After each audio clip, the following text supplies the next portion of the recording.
Al-Mulk adalah surah Makkiyah. Surah Makkiyah. Bilangan ayat dia ada 30. 30 berapa ayat? 30 ayat. Semuanya 30 ayat. Bila sebut surah Makkiyah, benda yang perlu hadir dalam fikiran kita ialah environment Mekah tu dulu. Macam mana kita nak bayangkan environment Mekah? Persekitaran Mekah adalah persekitaran penyembahan berhala. Persekitaran Mekah adalah persekitaran yang menghalang kerja dakwah Nabi SAW. Persekitaran Mekah adalah persekitaran yang mengingkari kekuasaan Allah, mendustakan hari pembalasan, yang kuat menindas yang lemah, dan pelbagai kemungkaran dan keji yang dilakukan oleh kaum Quraisy. So environment tu penting.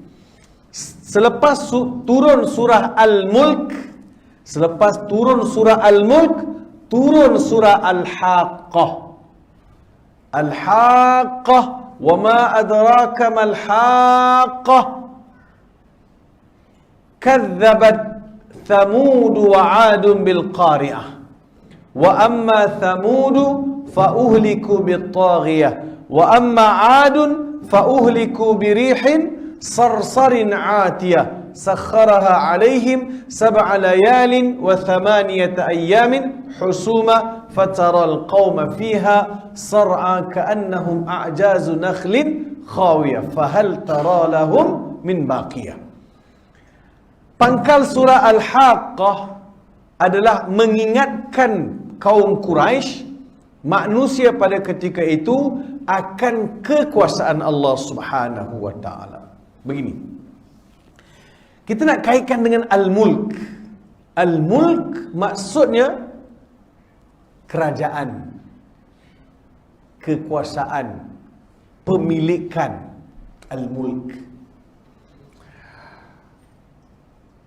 Bila turun surah Al-Mulk, selepas surah Al-Mulk, turun surah Al-Haqqah adalah untuk memberi peringatan kepada kaum Quraisy. Tuan-tuan lihat dalam surah Al-Haqqah, Allah Subhanahu wa taala menceritakan kepada manusia, mengkhabarkan kepada manusia, memberitahu kepada manusia bahawa sebelum kaum Quraisy ada kaum-kaum yang lain, termasuklah kaum Samud, termasuklah kaum Ad.